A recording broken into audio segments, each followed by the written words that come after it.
Hi everyone, I'm from Amigos Unidos, and today I'll be reading The Funniest Man in Baseball.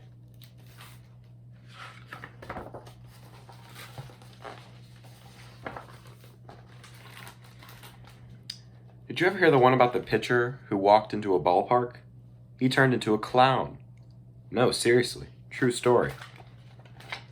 The pitcher's name was Matt PATKIN, and when he was growing up in Philadelphia, he slept with his baseball glove and cap underneath his pillow every night. He worked to become a high-kicking fastball pitcher, playing in sandlot games and then straight through high school and into the minor leagues. He was a funny guy, a goofy guy, always looking for a laugh, but he was serious about becoming a major league pitcher. Max hurt his elbow in a game in 1942. Too injured to keep playing ball, he joined the Navy. World War II was raging, and many Americans were signing up to serve their country. While he was at boot camp in Illinois, a surgeon operated on his elbow. After 3 months of recovery, Max discovered he could still pitch well. He was shipped out to Honolulu, Hawaii, where, it turned out, the armed forces were looking for professional ball players to entertain the troops. Lucky Max. Many Major League Baseball players had enlisted. One of Max's teammates was the great Brooklyn Dodger, Pee Wee Reese. His opponents were a pretty big deal, too. On one fateful day, the team Max pitched against had a player named Joe DiMaggio on the roster. The same Joe DiMaggio who had already hit more than 200 home runs as a New York Yankee, a true superstar. The first time Max faced DiMaggio, he struck him out. But on his next at-bat, DiMaggio hit the ball so hard, some people still think it's flying somewhere in the sky. Max could never explain what made him do what he did next, but he threw his glove and left the mound to follow Joltin' Joe all the way around the bases, pumping his arms, making faces, and mimicking the way DiMaggio ran. When Max reached home plate, everyone from both teams was there to shake his hand, congratulate him, and to tell him how funny he was. Usually the guy who hits the home run is greeted with high fives, but there's DiMaggio sitting by himself in an empty dugout, as Max later recalled. True story. People loved it. The commanding officer kept receiving calls, asking when the goofy guy would be pitching again. I was like a hero, Max said.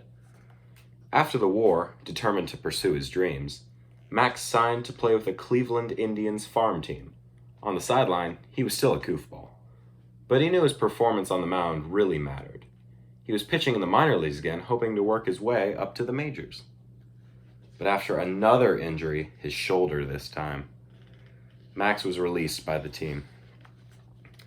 Disappointed that his major league dreams had slipped away, he returned home to Philadelphia. It was then that Max received a call asking him to do his comedic routine at an exhibition game. In those days, there were no mascots walking around stadiums in costumes. There had been some baseball clowns, funny men performing baseball-related acts before the game to warm up the crowd. Al Schott was the most famous of them.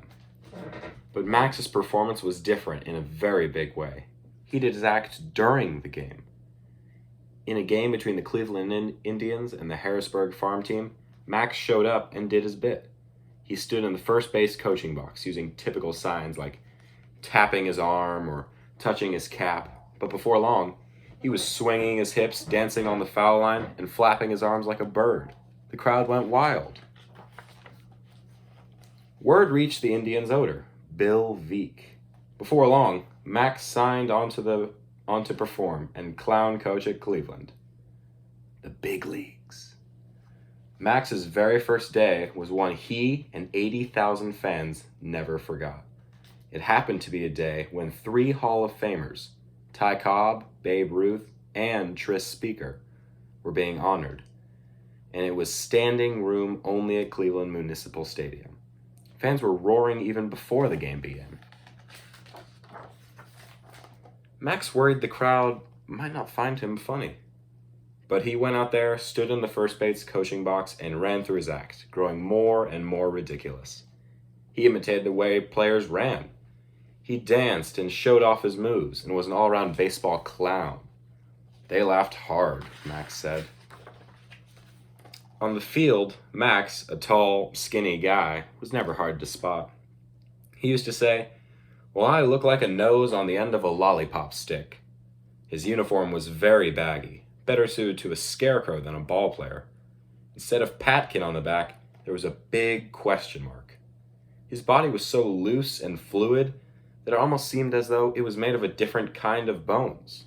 Rubbery ones, maybe. Then there was his face. Bill Veek said Max looked like he had been put together by someone who couldn't read instructions very well. Max would do anything to get a laugh. "It's in my blood," he said. "It's a great feeling to know that I can make people laugh, especially families, kids. They're the best audience." Max began booking appearances at minor league ballparks, and that's where he worked for decades. As Max's reputation grew, so did his routine. He'd be on the field during the 3rd, 4th, and 5th innings, spitting water on players, kissing base runners, playing hopscotch. Fans loved his bat trick, in which he'd sling 2 armfuls of baseball bats over his shoulder, take a comic fall, and the bats would go rolling everywhere. He used to lose his pants and run around in an old-timey bathing suit. With Rock Around the Clock blasting, he'd perform a crazy, coach-giving, ridiculous signs dance. The crowd favorite was usually the fountain. Max would take a huge gulp of soda and spew geysers straight up, way up, from his mouth. He averaged 50 to 20 spurts per gulp. His record was 40. At the end of his act, Max would crawl between the catcher's legs, offer a batting lesson, holding it the wrong way, of course, and then hit a ball and race to third base, where, of course, he'd kick up dust and get into a comic fight with the umpire, who would throw him out of the game. Before long, Max PATKIN was famous through the entire minor leagues. Once, Al Shat himself retired, and Max was the only baseball clown out there. He would be the last because teams started turning to mascots for entertainment. Max didn't approve. He was very proud of the work he did. They're laughing at me, my face, my body, and everything about them. You know what they laugh at now? Men in costumes. That's how baseball's sideshow entertainment has evolved, from clowns to chickens. But those mascots were no real competition for Max. He kept working for years as baseball's only clown. One of Max's favorite stories to tell was about a summer afternoon in July 1969. Crowds always came out for Max, but that day in Grand Falls, Max performed for a total of 4 people. 4.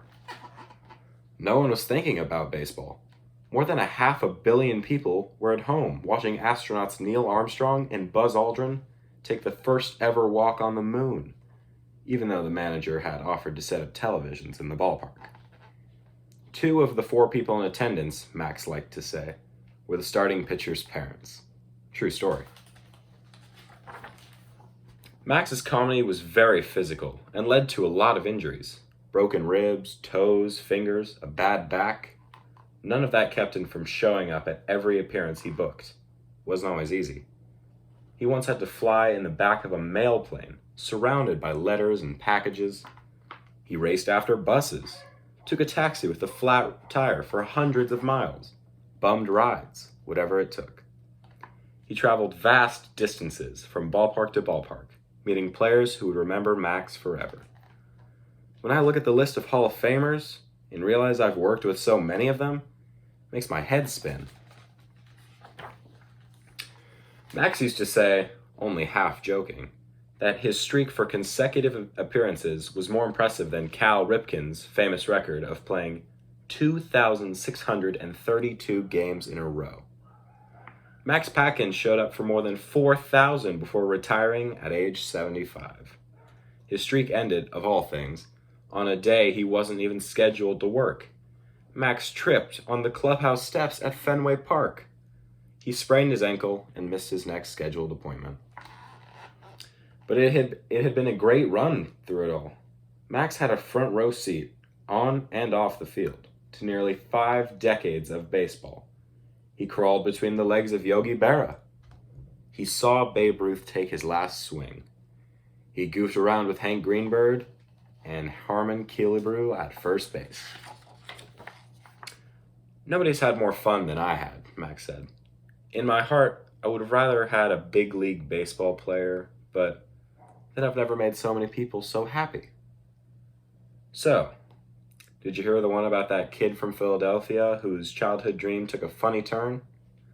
In the end, it was kind of amazing, hilarious, surprising, a real wild ride. True story. Bye, guys. Thanks for listening.